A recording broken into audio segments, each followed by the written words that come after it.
আইনশৃঙ্খলা অবনতি সুষ্ঠু পথের বাধা কিনা? আইনশৃঙ্খলা অবনতি হলো কোথায়?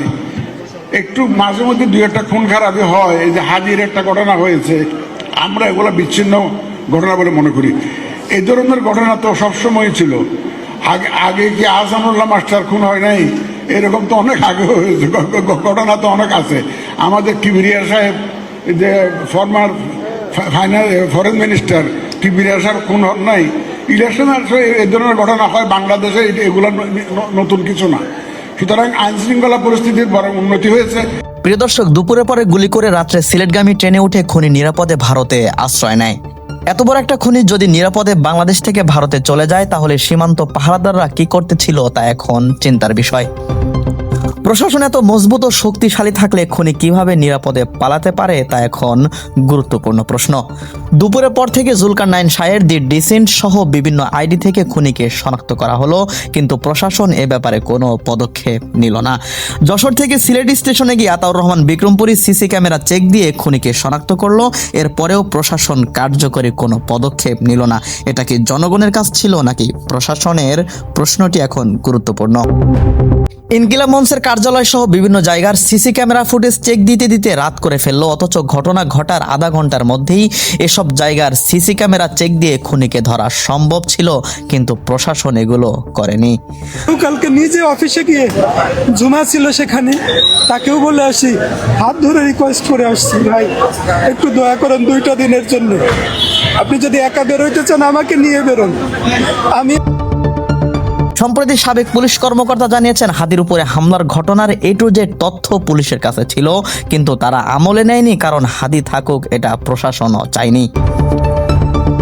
আরও একটি গুরুত্বপূর্ণ তথ্য শেয়ার করেছিলেন, তা হলো হত্যা করবে এমন পরিকল্পনা তাদের আগে থেকে ছিল। এই সাবেক পুলিশ কর্মকর্তা এটাও জানিয়েছিলেন।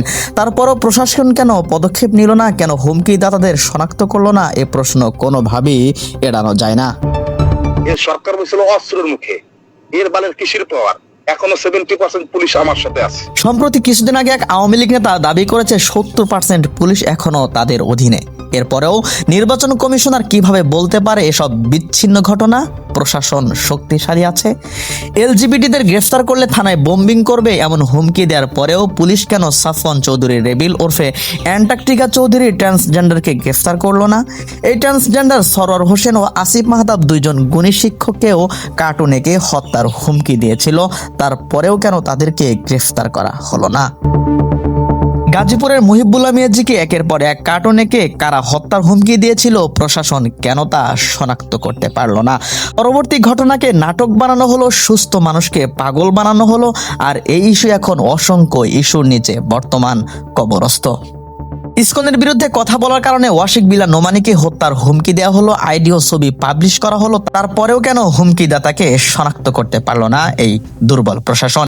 এর একদিন না যেতেই প্রসিদ্ধ বক্তা নাজমুস সাকিব আল আরিফিকেও হত্যার হুমকি দেওয়া হলো, পুলিশ কেন তাদের শনাক্ত করতে পারল না? এই প্রশ্ন কোনোভাবেই এড়ানো যায় না। প্রিয় দর্শক, এগুলো কি প্রশাসনের বিচ্ছিন্ন ঘটনা নাকি সুপরিকল্পিত? হাদির ঘটনা কি সাধারণ কোনো ঘটনা নাকি প্রশাসন দিল্লির নীল নকশা বাস্তবায়নে সহযোগিতা করছে? এই প্রশাসনের সাফাই গিয়ে নির্বাচন কমিশনার কি প্রমাণ করতে চায়? এই প্রশ্নের উত্তর আমাদেরকে জানতে হবে। নাকি এই কিলিং মিশন বাস্তবায়নে নির্বাচন কমিশনার নাসির উদ্দিনও জড়িত রয়েছে, তা খতিয়ে দেখতে হবে। প্রিয় দর্শক, প্রশ্ন করুন, উত্তর খুঁজুন, মনে রাখবেন পরবর্তী টার্গেট হয়তো আপনি কিংবা আমি। ভয় পাওয়ার কিছু নেই, কারণ মৃত্যু কাউকেই ছাড়বে না। প্রিয় দর্শক, এই গুরুত্বপূর্ণ বিষয়গুলো সবার কাছে পৌঁছাতে ভিডিওটি শেয়ার করুন, পেজটি ফলো করুন, ইসলামিক বাংলাদেশ মিডিয়াকে এগিয়ে নিতে সহযোগিতা করুন। আল্লাহ হাফেজ।